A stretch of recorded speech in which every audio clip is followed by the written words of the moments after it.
The water source came to an underwater cave to explore. When everything is ready, the two followed standard safety procedures and set off. But no one thought. One of them's main solar terms failed. Uncontrolled ejection of gas. A relay race against death begins. So will he be safe from danger? That's what our lumber class is talking about today, Albertson Quarry diving accident. In the mountains of Vermont, Albertson Quarry quietly helps. This is a remnant of old mining activities. Over the years, groundwater gradually filled the abandoned mine, making it a popular spot for cave divers. May 29, 2005. Tim, 43, and his diving partner John. Memos arrived at the quarry early in the morning. Mild weather. They set up their gear at the water's edge. Both are experienced, certified cave divers. This location has been explored many times. Well known. Cave diving is much more dangerous than normal diving. He needs special equipment and specialized training. Also for divers to enter away from the surface. Enclosed space. If there is a problem, you can't just float up like you can in open water. Small space. Darkness and distance from the air, causing risks unimaginable to the average diver.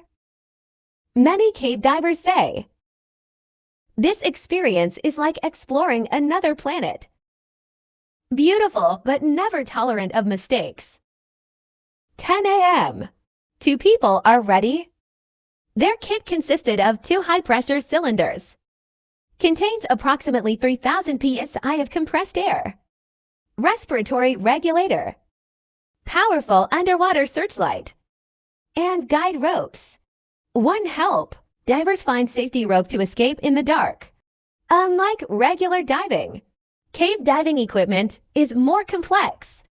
Every critical system is backed up. This kind of design, in an emergency, it can be life or death.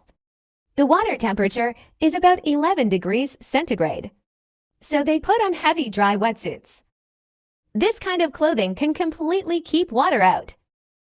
Unlike wet wetsuits, the latter is to apply a layer of water to the skin.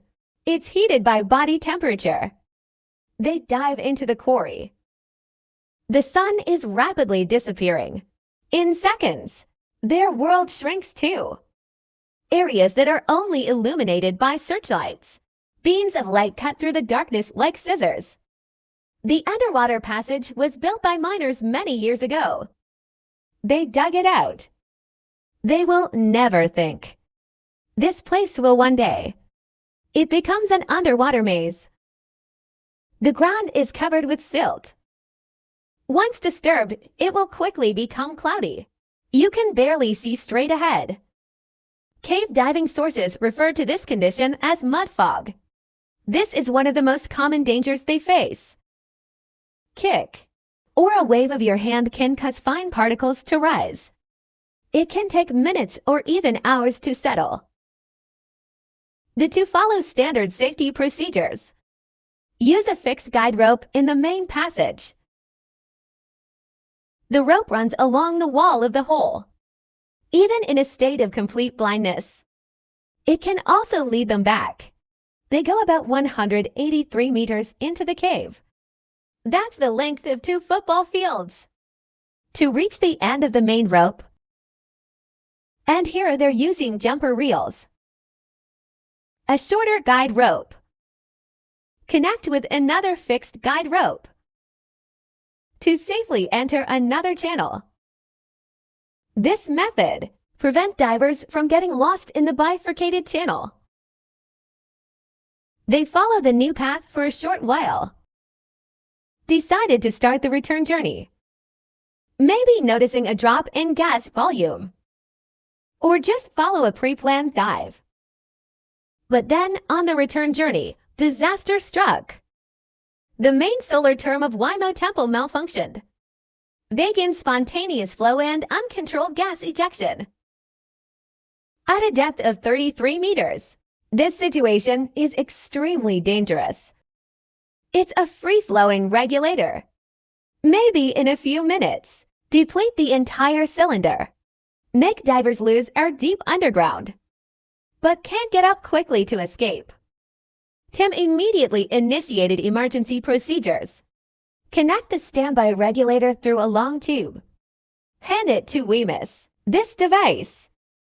In technical diving circles, it's called a Hogarth configuration, allowing two divers to share the air while maintaining proper position. In front of the Wemo temple, my brother and mother followed.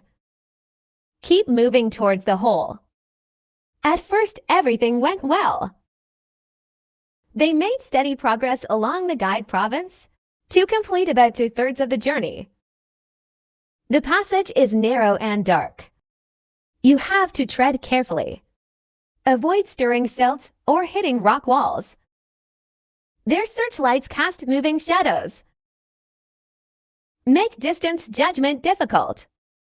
Just about 122 meters from the entrance, Wemyss suddenly felt the air tube being pulled away from his mouth.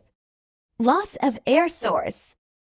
For untrained divers, instantly cause panic. His main solar term is still leaking, although it can still provide some air. Facing this emergency, he made a difficult decision to move on. Hope Tim keeps up. Whether to turn around and find a partner, or move on in search of safety.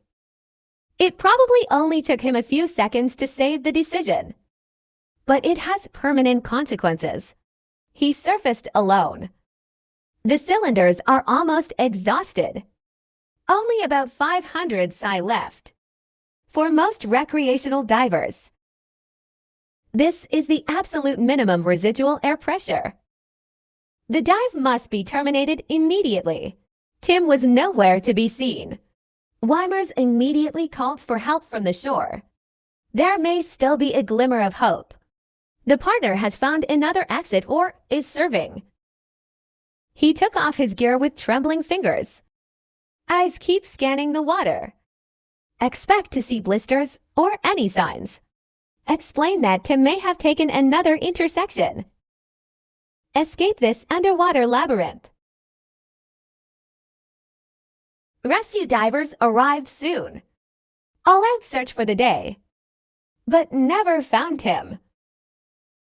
With time, there's no hope. Cave rescue is extremely difficult. Those SWAT officers who pose a challenge to explorers. It's also a barrier for rescuers. Rescue team movements stir up the silt. The divisions per visibility drop to a few centimeters, despite the use of advanced sonar equipment, and search carefully along the guide rope. Search 9 on the same day and still not found. And the next day. Salvage divers are about 122 meters away from the entrance. Depth 33 meters. His body was found on the tunnel floor. His posture, as if still trying to follow the guide rope. One hand forward. Investigators were examining Tim's equipment. Found a strange thing. There is still about 2 OOT in a gas cylinder. But even the valve connected to the regulator is closed. This valve, it should be kept open throughout the entire dive. There is a lot of air left in the bottle. This makes the tragedy all the more distressing and puzzling. The hope of survival is only separated by a closed valve. Meet Tim's diver confirmed. During his 15-year technical diving career, a detailed prohibition. Never had a valve problem. This discovery calls into question the entire diving community. Such a serious mistake. How could it happen to such an experienced submarine? On sailors. Investigators speculate that he was assisting his partner while crossing a low passage, may have accidentally hit the gas cylinder valve behind the head. Shut him down. The valve is located at the top of the cylinder. behind the diver's head. It is easy to narrow accidental contact with the rock top in space. In a dark and cramped environment, he may not notice it immediately. Why did the air supply suddenly stop? He was found in several passageways, extremely narrow. The top is very low, requires divers to adjust their stance, precise control of body posture to pass. A slight scratch on the top of the cylinder also supports accidental collisions resulting in valves. Closed assumption. At that depth, once a diver loses air, it is possible to lose consciousness in less than a minute. The human body cannot tolerate hypoxia, and the underwater pressure exacerbates the effects of hypoxia. Distance from the exit, complex narrow passage, and sudden emergencies eventually formed him couldn't. The barrier of life and death. Medical experts later said, at a depth of 33 meters, stop breathing quickly depletes the oxygen partial pressure in the blood. Even experienced divers, before losing consciousness, you only have 15 to 20 seconds to identify the problem and try to save yourself. In such a difficult environment, it's almost impossible. That's the end of today's video. See you next time.